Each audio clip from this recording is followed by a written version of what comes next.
25 years ago, 9-year-old Asha disappeared after leaving her home in the middle of a stormy February night, without leaving any traces.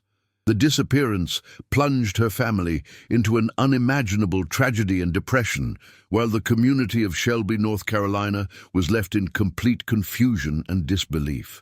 The police considered various possibilities over the years, but were never able to solve this mysterious case, causing outrage in the Degree family, who never lost hope. Fighting tirelessly for the truth to come to light, they refused to let their daughter become just another cold case statistic. Before we continue, subscribe and hit the notification bell. Here we reopen archived cases with respect and evidence. February 14th, 2000 began like any ordinary Valentine's Day in the quiet town of Shelby, North Carolina. Located in the foothills of the Blue Ridge Mountains, Shelby was the kind of place where families felt safe, letting their children play outside until the streetlights came on, where neighbors knew each other by name, and where the most serious crime was usually petty theft or vandalism. The Degree family had settled into their evening routine in their modest, single-story home on Oakcrest Street, a tree-lined residential area where children rode bicycles and families gathered on front porches in the evenings. Harold Degree, a hard-working man in his 30s, had spent the day at Cleveland Textiles, where he operated machinery in the plant that had employed many Shelby residents for generations. Igilla Degree, a devoted mother and wife, managed the household while working part-time jobs to help support the family. Their two children were the center of their world: 10-year-old O'Brien, an energetic boy who loved sports and video games, and 9-year-old Asha, whose quiet demeanor and gentle nature made her the apple of her parents' eyes. The family had spent that Valentine's Day evening together, sharing a simple dinner and watching television in their cozy living room.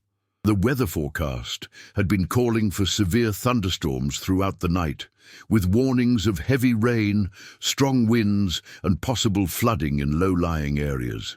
As darkness fell, the first drops of rain began pattering against the windows of their home, and Harold made his usual rounds to check that all doors and windows were securely locked.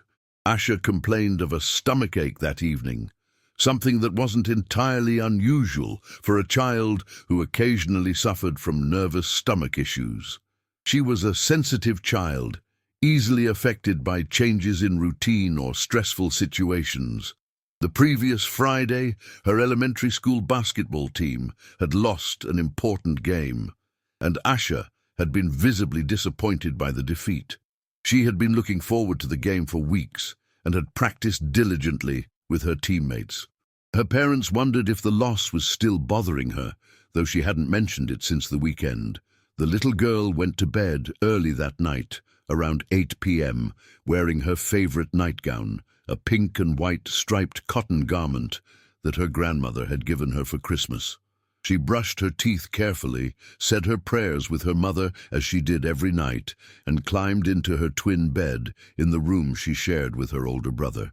The children's bedroom was decorated with posters of popular cartoon characters and family photographs, creating a warm, safe environment where both children had always slept peacefully. Harold and Akila followed their own bedtime routine, checking on both children around 2:30 a.m. during Harold's shift break. He worked rotating shifts at the textile plant and often came home briefly during the night to check on his family. Both children were sleeping soundly in their beds, the house was secure, and everything seemed perfectly normal. The storm outside was intensifying, with rain drumming steadily on the roof and wind beginning to howl through the trees that surrounded their neighborhood. By 4 a.m., Harold had returned to work for his final hours of the overnight shift, exhausted from the physical demands of operating heavy machinery. The storm had reached its peak intensity, with meteorologists later recording wind gusts of over 60 miles per hour and more than 3 inches of rain falling in just a few hours. Power lines were down across Cleveland County, leaving thousands of residents without electricity. The roads were dangerous, with flooding reported in several areas and debris scattered across major highways. In the children's bedroom, O'Brien slept through the noise of the storm, his young mind untroubled by the chaos outside. The house creaked and groaned under the assault of wind and rain, but it was well built and secure, providing reliable shelter for the family that had called it home for several years. Sometime between Harold's 2:30 a.m. check and dawn, while the storm raged at its most violent and the rest of Shelby huddled safely indoors, 9-year-old Asha Degree made a decision that would puzzle investigators, amateur sleuths, and criminal psychologists for the next quarter-century. When Aquila Degree entered the children's bedroom at 6:30 a.m. to wake them for school, she expected to find both children still sleeping peacefully. O'Brien was indeed in his bed, beginning to stir as the morning light filtered through the curtains. But Asha's bed told a different story. The covers were pulled back neatly, as if she had deliberately gotten up rather than being forcibly removed. Her nightgown lay on the floor beside the bed, and when Aquila checked the dresser, she discovered that Asha had taken some of her clothes: a white long-sleeve shirt, jeans, white tennis shoes, and her favorite denim jacket. The initial moments of discovery were filled with confusion rather than panic. Aquila called out for Asha, thinking perhaps she had gotten up early and was somewhere else in the house. Maybe she was in the bathroom or had gone to the kitchen for a drink of water. But as the minutes passed and a thorough search of their modest home revealed no sign of the little girl, the horrible reality began to sink in. Asha was nowhere to be found, and the front door, which the security-conscious family always kept locked, was standing slightly ajar. The transformation from a normal morning routine to a parent's worst nightmare happened in the span of just a few minutes. Aquila's calls for her daughter became increasingly frantic as she searched every room, every closet, every possible hiding place where a 9-year-old might conceal herself. Harold was contacted at work and rushed home immediately, his mind racing with possibilities and fears as he drove through the storm-damaged streets of Shelby. By the time he arrived at their home, Aquila was in a state of near hysteria, and both parents knew they were facing every parent's worst fear.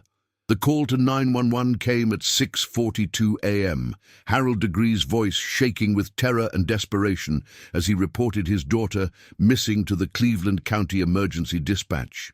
The dispatcher, recognizing the urgency in his voice and the unusual circumstances of a child disappearing during such severe weather, immediately contacted the Cleveland County Sheriff's Department and began coordinating an emergency response. Within 30 minutes, the first patrol cars were pulling into the Degree family's driveway, their red and blue lights cutting through the gray dawn light that was just beginning to break through the storm clouds. Sheriff Dan Crawford arrived at the scene personally, understanding that missing child cases required immediate, intensive response and that every minute could be crucial in determining the outcome. Crawford, a veteran law enforcement officer with over 20 years of experience, had handled missing person cases before, but something about the circumstances of Asha's disappearance struck him as particularly troubling. Why would a shy, obedient child leave her home voluntarily in the middle of one of the worst storms in recent memory? Detective Tim Foy was assigned as the primary investigator on the case. A methodical, patient man with 15 years of experience in criminal investigation, Foy had built his reputation on careful attention to detail and refusal to give up on difficult cases. As he examined the scene at the Degree home, he noted several important details. There were no signs of forced entry, no evidence of a struggle in the children's bedroom, and no indication that an intruder had ever been inside the house. The physical evidence suggested that Asha had left voluntarily, but this conclusion made no psychological sense given everything her family said about her personality and behavior patterns. The immediate priority was organizing a comprehensive search of the surrounding area. Within 2 hours of the initial 911 call, more than 50 law enforcement officers, emergency responders, and volunteers were combing through the neighborhoods around the Degree home. Search teams were dispatched to check every house, garage, shed, and outbuilding within a 2-mile radius. Bloodhounds were brought in from the State Bureau of Investigation to attempt to track Asha's scent from her home, while helicopter crews prepared to conduct aerial searches as soon as the weather conditions improved sufficiently to allow safe flying. The initial interviews with family members painted a consistent picture of Asha as an unusually cautious, well-behaved child who had never shown any tendency toward rebellious or risky behavior. Harold and Aquila described their daughter as shy around strangers, afraid of the dark, and absolutely obedient to family rules about safety and behavior. She had never attempted to leave the house alone, had never expressed any desire to run away, and had shown no signs of emotional distress or behavioral problems that might explain such a dramatic departure from her normal character. O'Brien, Asha's 10-year-old brother, was interviewed separately by a child psychologist who specialized in working with young witnesses. The boy was clearly traumatized by his sister's disappearance and confused by all the activity surrounding their home, but he provided crucial information about the previous evening. He confirmed that Asha had gone to bed at her normal time, that she had seemed tired but not upset, and that he had heard nothing unusual during the night. The storm had been loud enough to mask most sounds, but O'Brien was certain that if Asha had been crying, talking, or moving around the room, he would have noticed. Teachers and school officials from Falston Elementary were contacted to provide insight into Asha's recent behavior and emotional state. Her teacher, Mrs. Anderson, described Asha as a model student who was quiet in class but participated appropriately in activities and got along well with her classmates. The only recent change in Asha's behavior had been her disappointment over the basketball team's loss the previous Friday. But Mrs. Anderson didn't believe this was significant enough to motivate such drastic action. Coach Williams, who supervised the elementary school basketball team, was also interviewed about Asha's reaction to the team's defeat. He confirmed that she had been visibly upset after the game, but had seemed to recover her spirits by the time practice ended. Asha was not one of the star players on the team, but she was reliable and enthusiastic, and her teammates seemed to like and accept her. There had been no conflicts with other players, no disciplinary issues, and no indication that basketball-related stress was affecting her significantly. As the first day of searching progressed, the scope of the investigation expanded beyond the immediate neighborhood. Roadblocks were established on major highways leading out of Cleveland County, and law enforcement agencies throughout North Carolina were alerted to watch for any sign of a missing 9-year-old girl.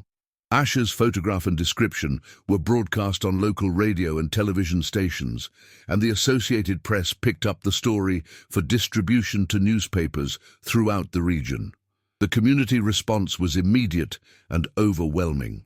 Hundreds of volunteers showed up at the Cleveland County Sheriff's Department to join the search effort, despite the continuing bad weather and dangerous conditions on many roads. Local businesses donated food, coffee, and supplies for the searchers, while churches throughout the area organized prayer vigils and support for the Degree family. The outpouring of concern and assistance demonstrated the tight-knit nature of the Shelby community and their determination to bring Asha home safely. 3 days into the investigation, when the massive search effort had failed to yield any concrete clues about Asha's whereabouts, the first major breakthrough came from an unexpected source. 2 truck drivers, completely unrelated to each other and unknown to the Degree family, contacted the Cleveland County Sheriff's Department with information that would fundamentally change the investigation's direction and confirm investigators' worst fears about what had happened to the missing 9-year-old. Now I invite you to leave in the comments where you're watching us from and the exact time you're listening to this story. We're interested to know how far these documented reports reach and at what times of day or night. Roy Blanton, a long-haul truck driver with over 20 years of experience navigating highways throughout the southeastern United States, was driving his 18-wheeler south on Highway 18 around 3:45 a.m. on February 14th when his headlights illuminated what he initially thought must be an optical illusion. Through the heavy rain and wind, he saw what appeared to be a small child walking alone along the shoulder of the rural highway. The sight was so unexpected and shocking that Blanton initially questioned whether he was seeing things correctly. "I couldn't believe my eyes," Blanton told Detective Foy during his interview. "Here was this little girl, couldn't have been more than 9 or 10 years old, walking by herself in the worst storm I'd seen in years. She was soaked to the skin, struggling against the wind, but she seemed to know where she was going. When my headlights hit her, she looked up for just a second, then moved away from the road like she was trying to hide or avoid being seen." Blanton's account was detailed and consistent. He described the child as African American, small in stature, wearing what appeared to be light-colored clothing that was completely saturated with rain. She was walking north on Highway 18, moving steadily despite the difficult conditions. Blanton slowed his truck and considered stopping to help, but the child's apparent attempt to avoid his headlights made him hesitate. In retrospect, he deeply regretted not stopping, but at the time he reasoned that she might live nearby and know where she was going. The second witness, Jeff Rupper, was a local delivery driver who knew Highway 18 well from his daily routes throughout Cleveland County. Around 4:15 a.m., approximately 30 minutes after Blanton's sighting, Rupper was driving north on the same highway when he encountered what he believed was the same child. By his account, she was still walking north, now closer to the intersection with Falston Road, about 1.5 miles from where Blanton had seen her. Ruppe's description matched Blanton's almost perfectly. A small African-American girl, soaked by the rain, wearing light-colored clothing, walking with apparent determination despite the dangerous conditions. Like Blanton, Ruppe was shocked by the sight and considered stopping to help.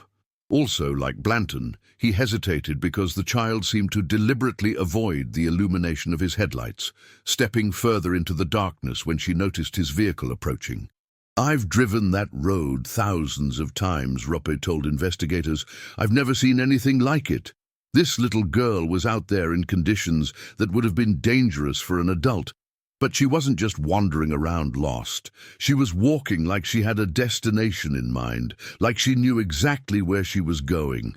It bothered me so much that I couldn't sleep when I got home." The witness accounts were both heartbreaking and crucial for the investigation. They confirmed that Asha had indeed left her home voluntarily and was walking with apparent purpose along Highway 18. The timeline established by the witnesses indicated that she had left her house sometime between 2:30 a.m., when her father last checked on her, and 3:45 a.m., when Blanton first spotted her on the highway. This narrow window helped investigators focus their efforts on understanding what might have motivated her to leave during those specific hours. The location and direction of Asha's travel also provided important clues. Highway 18 was the main route between Shelby and the smaller community of Falston, where Asha's school was located. The fact that she was walking north toward Falston suggested that she might have been trying to reach her school or some other familiar location in that direction.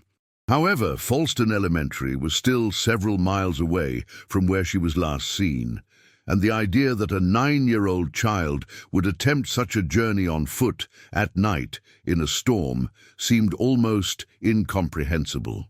The stretch of Highway 18, where Asha was spotted, is a particularly dangerous area for pedestrians. The rural road has no sidewalks, minimal lighting, and heavy truck traffic even during the early morning hours. The speed limit is 55 miles per hour, and drivers often exceed that limit, especially in the pre-dawn hours when traffic is light.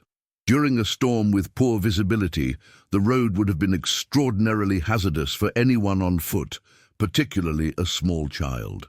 Detective Foy and his team immediately began focusing their search efforts on the area between the Degree home and the locations where witnesses had seen Asha.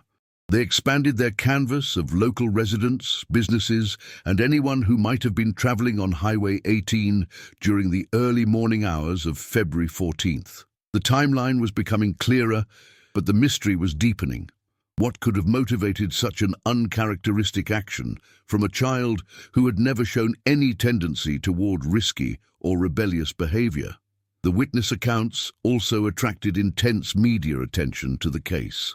Local television stations led their evening newscasts with the story, and by the end of the week, national news outlets had picked up the story of the 9-year-old girl who had walked alone into a storm. The image of small Asha struggling against wind and rain captured public imagination and sympathy, leading to thousands of tips from across the country as people reported potential sightings or offered theories about what might have happened to her. 18 months after Asha's disappearance, when the initial intensive search had ended and the case had settled into the frustrating routine of a cold case investigation, a construction crew working on a housing development project made a discovery that would breathe new life into the search for the missing girl. On August 3, 2001, workers clearing timber from a heavily wooded area approximately 26 miles north of Shelby found a backpack that had been deliberately buried and wrapped in multiple layers of plastic bags.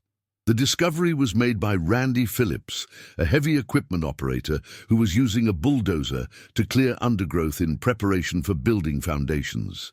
Phillips noticed something unusual in the dirt and debris that had been disturbed by his machine, a glimpse of plastic and fabric that clearly didn't belong in the natural environment. When he stopped to investigate, he uncovered what appeared to be a deliberately concealed bundle buried about 2 feet underground. Phillips immediately contacted his supervisor, who called the Cleveland County Sheriff's Department. Within hours, Detective Foy and a team of investigators and forensic specialists were at the scene, carefully excavating the buried items using archaeological techniques to preserve any potential evidence. The location was photographed extensively, measurements were taken, and soil samples were collected for analysis before the backpack itself was removed for examination. When investigators opened the plastic wrapping and examined the contents of the backpack, they found items that Harold and Ikila Degree immediately recognized as belonging to their daughter. The backpack itself was Asha's, a small pink and purple bag that she had used for school. Inside were family photographs, including pictures from a family vacation to the North Carolina coast, a pencil with Asha's name engraved on it, and a hair bow that Ikila had bought for her daughter just weeks before her disappearance. The emotional impact of seeing their daughter's belongings after more than a year of uncertainty was devastating for the Degree family. Harold later described the moment when Detective Foy showed them the photographs found in the backpack. It was like losing her all over again. These were pictures she had been so proud of, pictures she had shown to all her friends at school. Seeing them again after all this time, knowing someone had taken them from her, it was almost more than we could bear. The location where the backpack was found was significant for several reasons. It was much farther north than the area where witnesses had last seen Asha walking along Highway 18, suggesting that she had traveled considerably beyond the initial search zone, either on her own or with someone else. The burial site was in a remote wooded area that would have required local knowledge to find, indicating that whoever concealed the backpack was familiar with the terrain and confident that the location would not be discovered easily. The deliberate concealment of the backpack, buried underground and wrapped in plastic to protect it from the elements, indicated careful planning and premeditation. This was not the act of someone who had encountered Asha by chance and acted impulsively. Someone had gone to considerable trouble to hide these items, understanding their significance as evidence and taking steps to ensure they would not be found accidentally. Dr.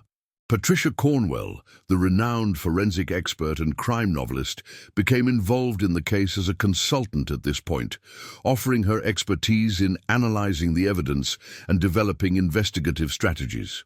Cornwell's involvement brought additional national attention to Asha's case and highlighted the sophisticated forensic techniques being employed in the investigation. She worked closely with FBI laboratories to ensure that every possible test was conducted on the backpack and its contents. The backpack and its contents were subjected to extensive forensic analysis using the most advanced techniques available in 2001. DNA testing was conducted on every item, looking for traces of genetic material that might identify Asha's abductor or provide clues about where she had been held. Fiber analysis was performed to look for traces of carpet, upholstery, or clothing that might point to a specific location or vehicle. The plastic bags used to wrap the backpack were analyzed for fingerprints, manufacturing marks, and any other identifying characteristics. One puzzling aspect of the backpack's contents was the presence of items that didn't belong to Asha. Along with her personal belongings, investigators found a pencil and some papers that appeared to come from a different source. The pencil bore the name of a local business, and the papers included what appeared to be notes or homework from another child. This suggested that either someone else had added items to Asha's backpack, or that she had somehow acquired these objects between the time she left home and when the backpack was buried. The discovery of the backpack also prompted a massive new search of the surrounding area. Hundreds of law enforcement officers, search and rescue teams, and volunteers combed through thousands of acres of forest looking for any additional evidence. Cadaver dogs were brought in to search for human remains, while ground-penetrating radar was used to look for other buried items. The search expanded to include nearby properties, abandoned buildings, and any location that might have been significant in Asha's case. Despite these exhaustive efforts, no additional evidence related to Asha's disappearance was found in the immediate area. The lack of further discoveries was both disappointing and puzzling to investigators who had hoped that the backpack might be just the first of several clues hidden in the woods. The isolation of this single piece of evidence made it both more precious and more frustrating. It proved that Asha had been in the area, but provided no clear indication of what had happened to her or where she might be now. As the years passed without resolution, Asha Degree's disappearance became permanently woven into the fabric of Shelby's collective identity and memory. The small North Carolina town, with a population of just over 20,000 residents, had never experienced anything remotely comparable to this tragedy. Missing child cases were something that happened in big cities, places where children could disappear into crowds and anonymous urban landscapes. Shelby was supposed to be different. A close-knit community where everyone knew their neighbors, where children played safely in tree-lined neighborhoods, and where the most serious crimes were usually domestic disputes or property theft. The psychological impact of Asha's disappearance extended far beyond her immediate family to affect the entire community's sense of security and well-being.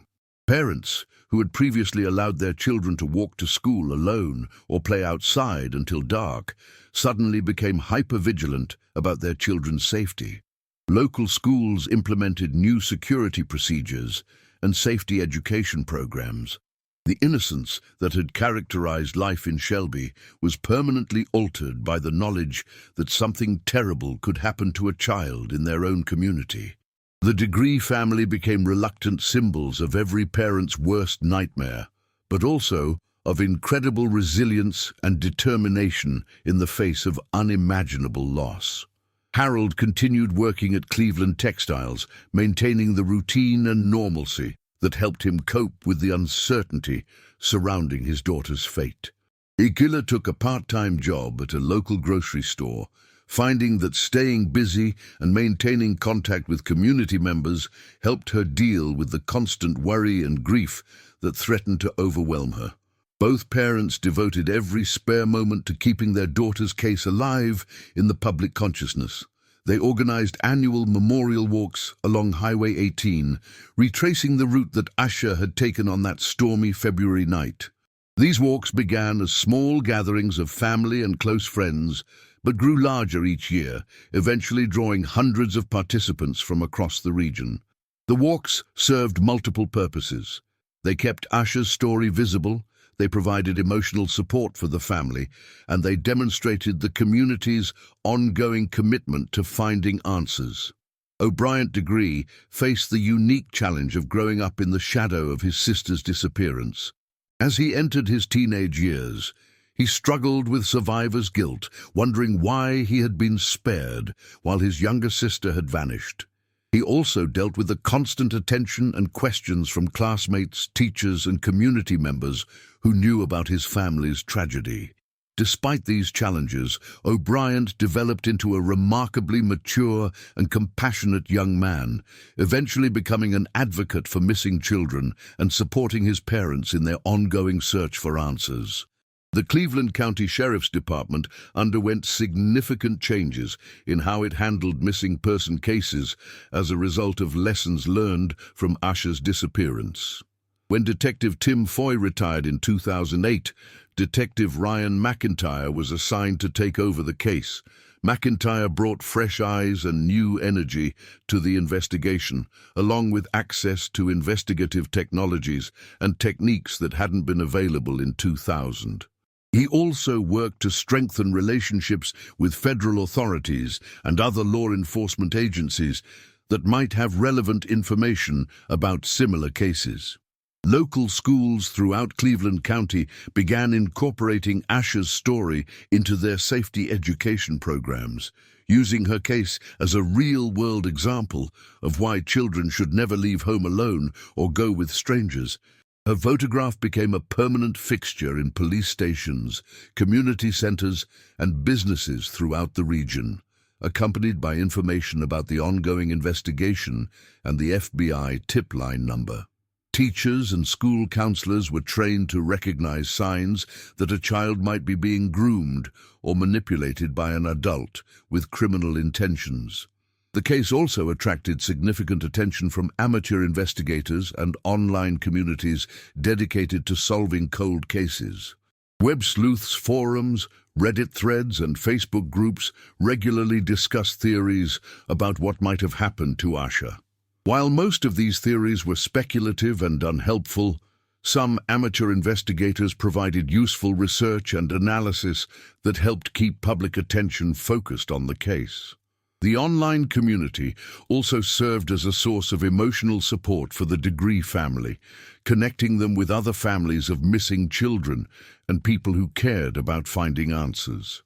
Media coverage of Asha's disappearance evolved over the years, from breaking news to anniversary stories, to feature articles about cold cases and missing children. Her case was profiled on America's Most Wanted, Unsolved Mysteries, The Oprah Winfrey Show, and numerous other television programs dedicated to missing persons. Each media appearance brought renewed public interest and generated new tips, though none led to the breakthrough that would bring Asha home. The family learned to navigate the complex relationship with media attention, grateful for the visibility it brought to their daughter's case, but exhausted by the constant need to relive their trauma for television cameras. National organizations focused on missing children began using Asha's case as an example of how families and communities can work together to keep cold cases active and maintain pressure on law enforcement agencies to continue investigating. The National Center for Missing and Exploited Children featured Asha's story in their training materials and advocacy campaigns. The Black and Missing Foundation, which works specifically to bring attention to missing persons cases in the African American community, made Asha's case one of their signature examples of the need for sustained attention to cases involving missing children of color. The reward for information leading to Asha's whereabouts grew steadily over the years, reaching $45,000 through contributions from law enforcement agencies, local businesses, community organizations, and individuals who had been touched by her story. The The reward fund was managed by the Cleveland County Sheriff's Department in cooperation with the FBI, and the money served as both an incentive for information and a symbol of the community's ongoing commitment to finding answers. If this case has already captured your attention, please hit the like button. It helps Asha Degree's story reach more people. By 2010, a full decade had passed since Asha's disappearance, and the investigation had benefited from significant advances in forensic technology that offered new hope for solving the case. DNA analysis techniques that had been experimental or unavailable in 2000 were now standard tools in criminal investigations. The FBI's forensic laboratory in Quantico, Virginia, agreed to re-examine all evidence from Asha's case using these advanced methods, hoping to find traces of genetic material that might identify someone who had contact with her or her belongings. The items found in Asha's buried backpack were subjected to the most sophisticated DNA testing available, using techniques that could detect genetic material from increasingly smaller and more degraded samples.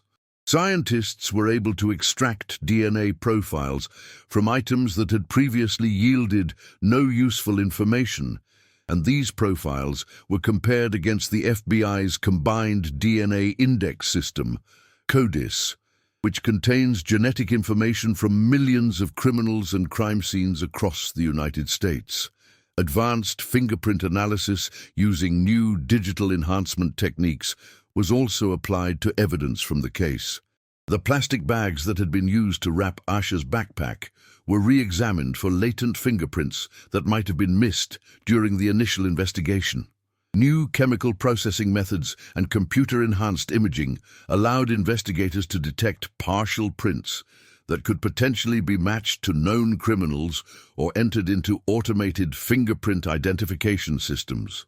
Digital forensics opened entirely new avenues for investigation that hadn't existed when Asha disappeared. Law enforcement agencies began using sophisticated database searches to look for patterns in similar cases across the country.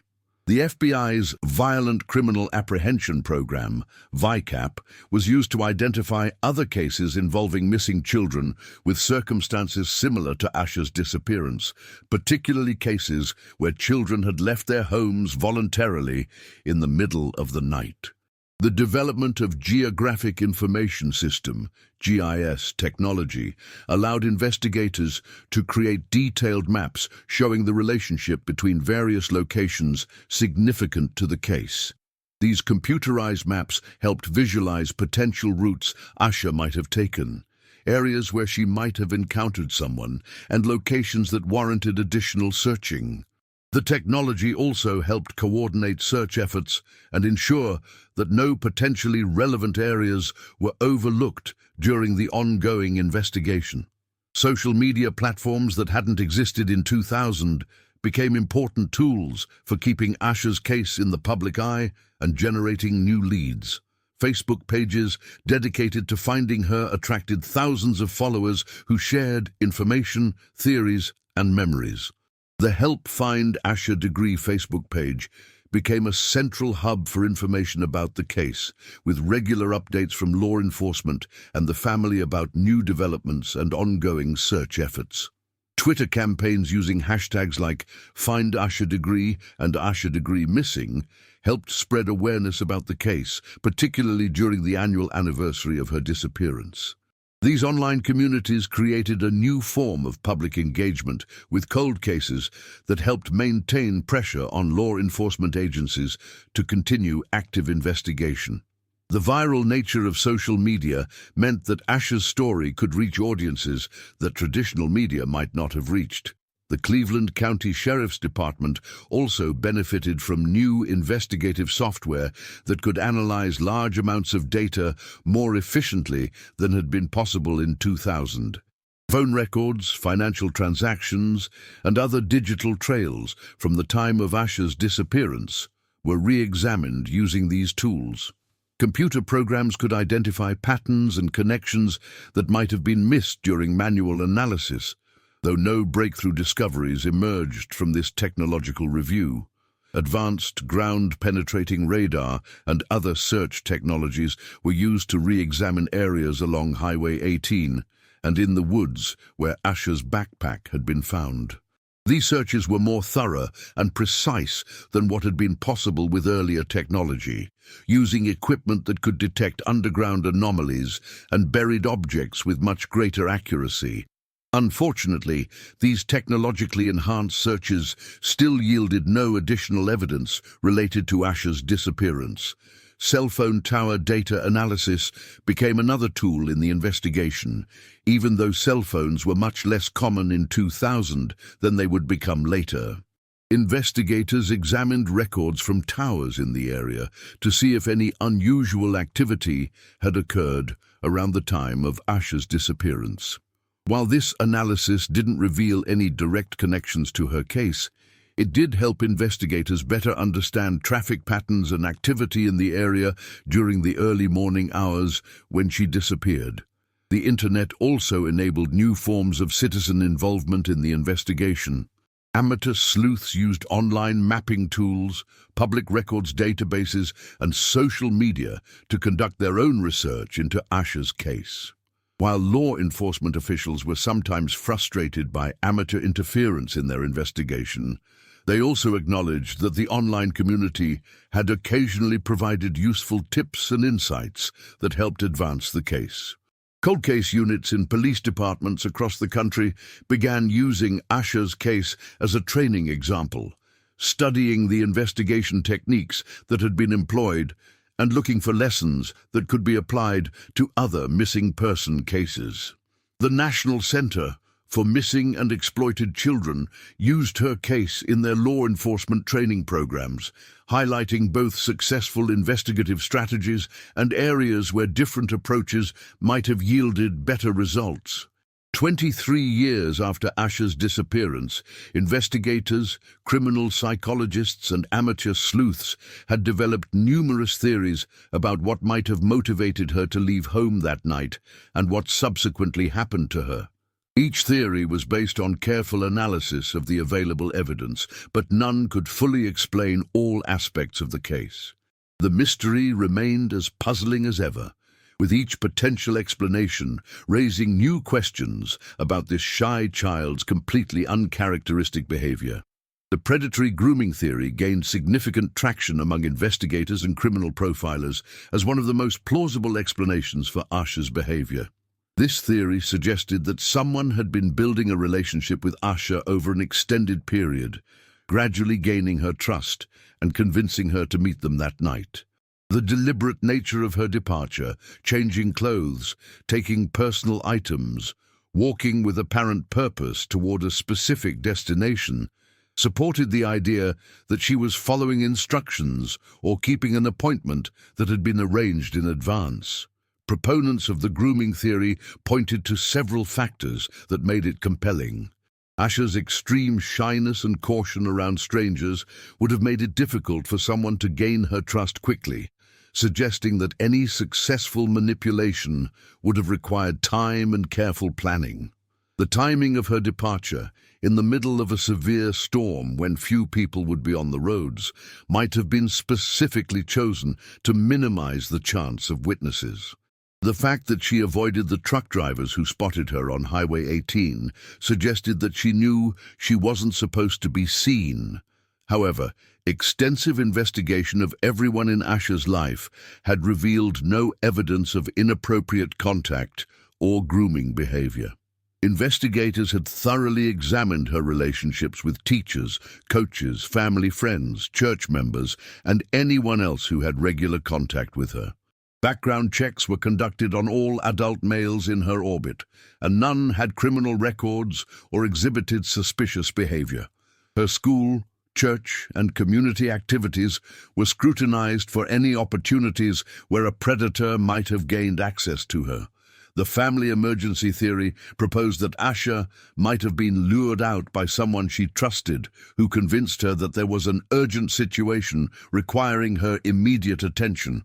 This could explain why a normally cautious child would venture out in dangerous conditions without telling her parents. Perhaps someone had called or contacted her with a story about a family member being injured or in trouble, creating a sense of urgency that overrode her normal caution and obedience to safety rules. This theory faced significant challenges when examined closely. The Degree family had no landline phone in the children's bedroom, and cell phones were not common among 9-year-olds in 2000. There was no evidence that anyone had contacted Asha during the night, and investigators found no record of suspicious phone calls to the family home. Additionally, Asha's careful preparation, changing clothes and taking personal items, seemed inconsistent with responding to a sudden emergency that would require immediate departure. The sleepwalking or parasomnia theory was revisited multiple times over the years, despite initial dismissal by Asha's parents.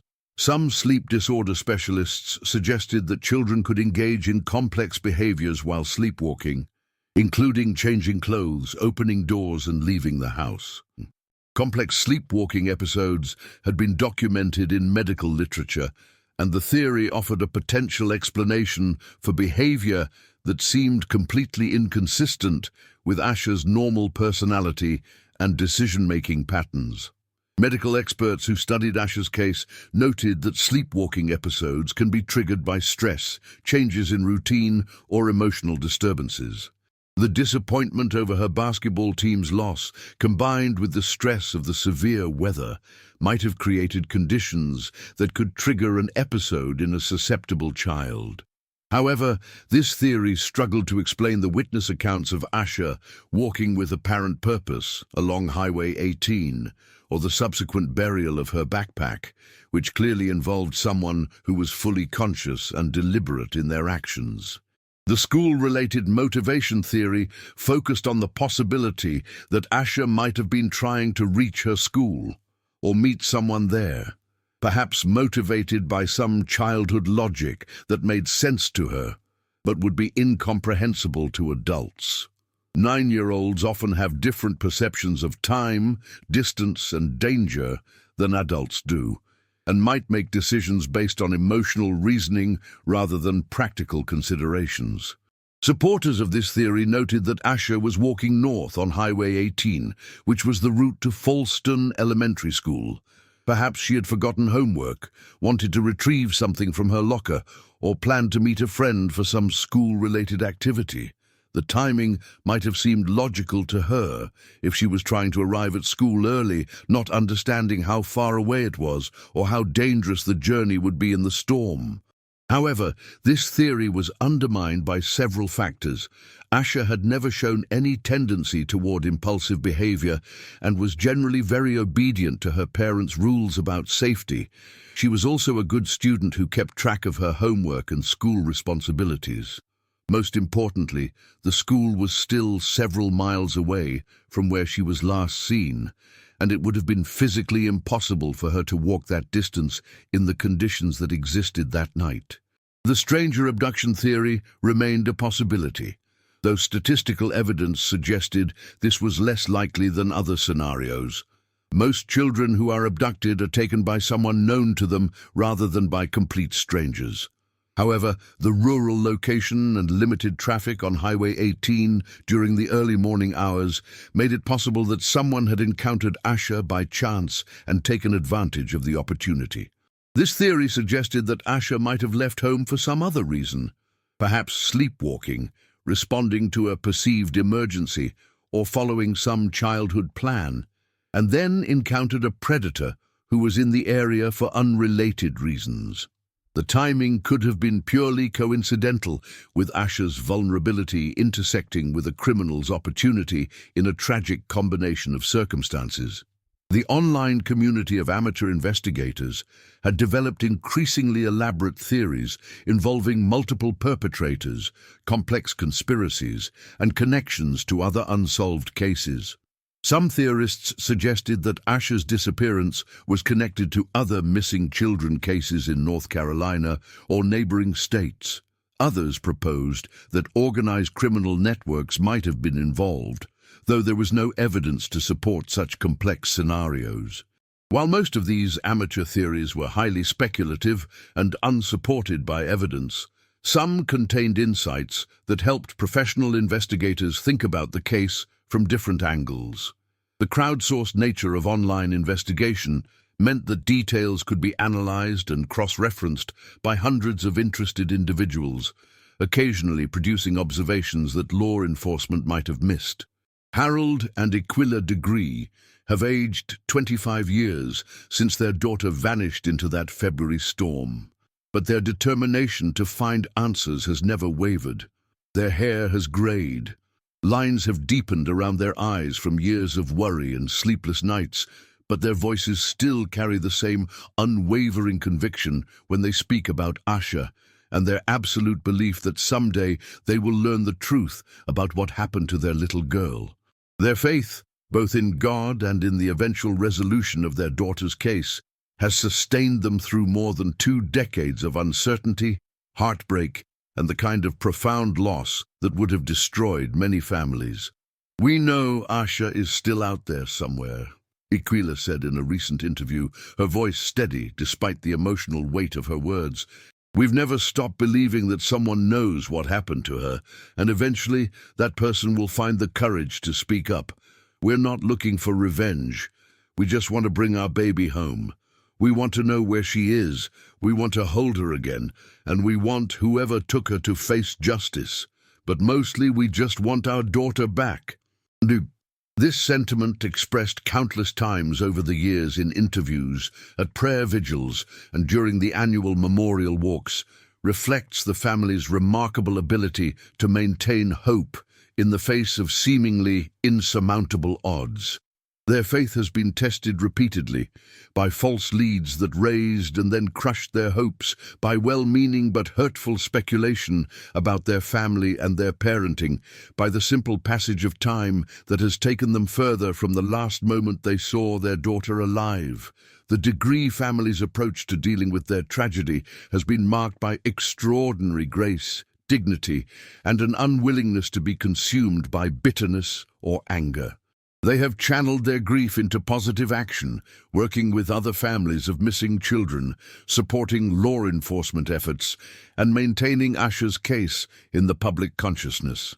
Their annual memorial walks have become community events that bring together hundreds of people united in the hope that Asha will someday be found and that her family will finally have answers. Harold has continued working at Cleveland Textiles for most of the years since Asha's disappearance, finding that maintaining his routine and providing for his family helps him cope with the uncertainty and grief. He has become the family's primary contact with law enforcement, regularly checking with investigators about new developments and potential leads. His methodical, patient nature has served him well in dealing with the frustrating aspects of a cold case investigation, where progress is often measured in months or years rather than days or weeks. Aquila has found strength in her faith community and in connecting with other families who have experienced similar tragedies. She has become an informal counselor and support system for other parents of missing children, offering the hard-won wisdom that comes from surviving this particular kind of loss. Her ability to maintain hope while acknowledging the reality of their situation has inspired countless people who have followed Asha's story over the years. Bryant Degree, who was 10 years old when his sister disappeared, has grown up to become a powerful advocate for missing children and their families. Now in his 30s, married with children of his own, he speaks eloquently about the impact of losing his sister and the strength he has drawn from his parents' example. "My parents taught me that giving up is not an option," he said in a recent interview. "Asha is still my little sister, and I'm still her big brother. That hasn't changed just because she's not here with us. Someday, I'm going to see her again, and when I do, I want to be able to tell her that we never stopped looking for her." The family has worked closely with organizations like the National Center for Missing and Exploited Children, the Black and Missing Foundation, and local advocacy groups to keep Asha's case active and to support other families facing similar tragedies. They have testified before legislative committees about the need for better resources for missing child investigations and have supported changes in how law enforcement agencies handle such cases. Their advocacy work has helped improve protocols for missing child investigations and has brought attention to the unique challenges faced by families of color whose children go missing. Their bedroom shrine to Asha, filled with photographs, school awards, and mementos from her short life, has been maintained exactly as it was on February 14th, 2000. The room serves as both a memorial to their daughter and a symbol of their continuing hope that she will someday return home. Visitors to their home are often moved by the sight of Asha's belongings preserved exactly as she left them, a tangible reminder of a life interrupted and a family's refusal to give up hope. The community's support has been crucial to the family's ability to cope with their loss over such an extended period. Local churches have held special prayer services for Asha, schools have organized fundraisers to support the search efforts, and businesses have displayed her picture and information about the case for years. This sustained community involvement has helped keep the case visible and has provided emotional support for the family during their darkest moments. The Degree family has also had to navigate the complex psychological territory of ambiguous loss, the particular kind of grief that comes from not knowing whether a loved one is alive or dead. They cannot properly mourn their daughter because they don't know for certain that she is dead, but they also cannot move forward with their lives because the possibility remains that she might return. This psychological limbo has required tremendous resilience and has been supported by counseling, faith, and the love of their extended community. Despite the enormous emotional toll of their experience, the Degree family has maintained their fundamental optimism about human nature and their belief in the possibility of justice. They have refused to become bitter or to withdraw from their community, instead choosing to use their experience to help others and to keep working toward the day when they will finally have answers about what happened to their daughter. Subscribe to our channel to explore more archived and disturbing cases. Thank you for following Asha Degree's story. See you in the next video. 25 years have passed since that stormy February night when 9-year-old Asha Degree walked out of her family's home and into one of America's most enduring and perplexing mysteries. Despite the passage of a quarter century, despite the thousands of tips that have led nowhere, despite the frustrating lack of concrete answers that would bring closure to her family and peace to a community that has never forgotten her, Asha's case remains active and continues to generate new leads, fresh theories, and renewed hope that the truth will eventually emerge from the darkness that has shrouded her disappearance. The case has become a touchstone in the missing children community, frequently cited as an example of both the complexity of such investigations and the critical importance of never giving up hope. Law enforcement agencies across the United States study Asha's case in their training programs, using it to illustrate the challenges of investigating child disappearances and the importance of thorough, persistent investigation techniques that can withstand the test of time.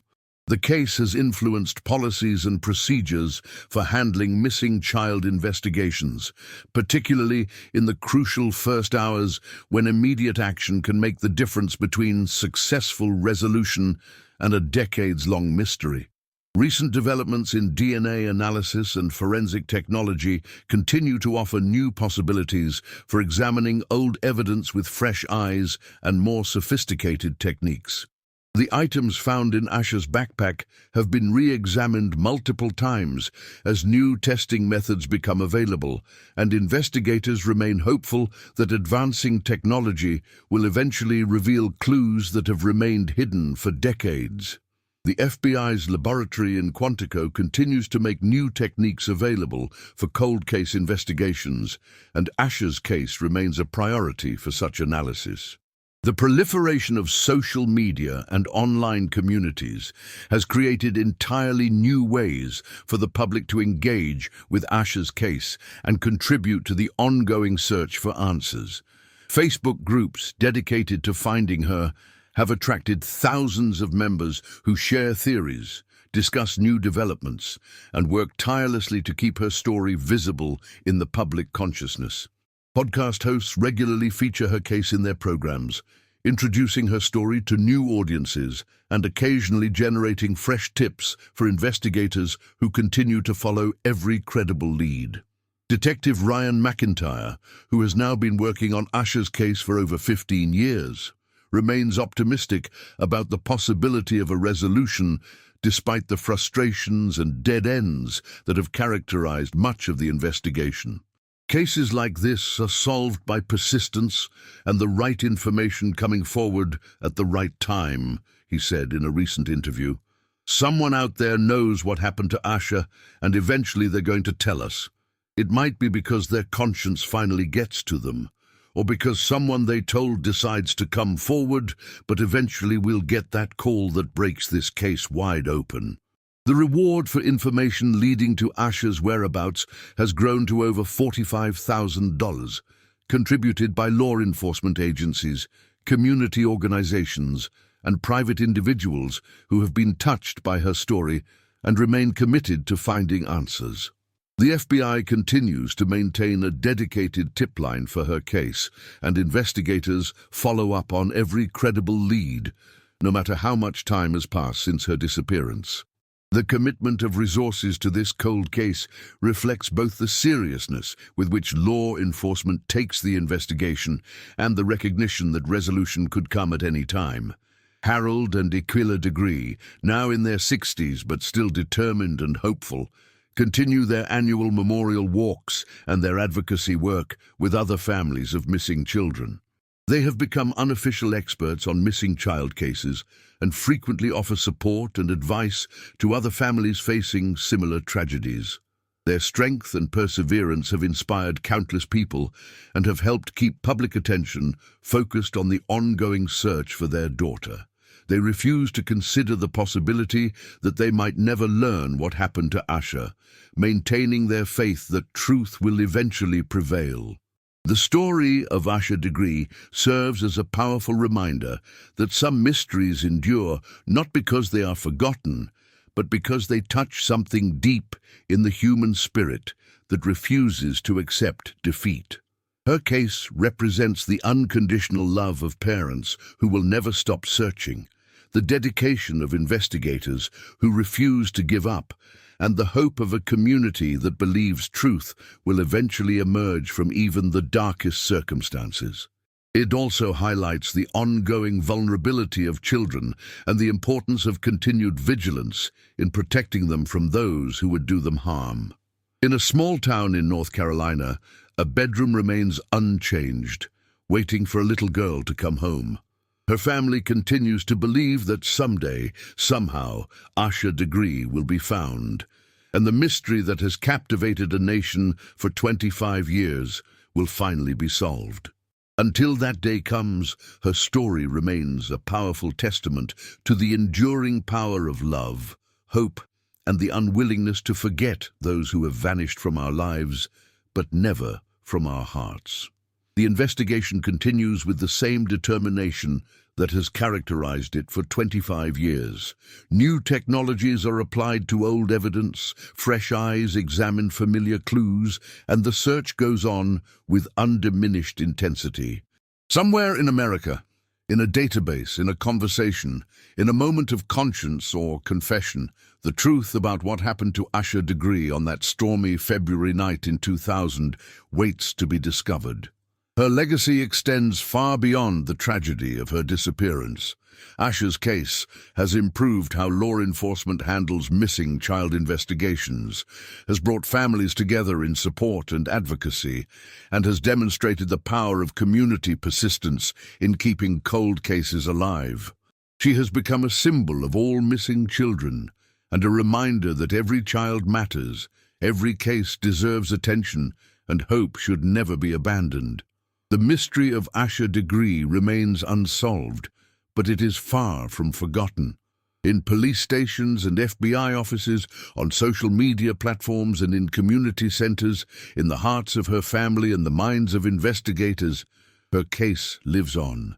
And somewhere, someone knows what happened to that little girl who walked into a storm 25 years ago. Someday, that person will speak, and Asha Degree will finally come home.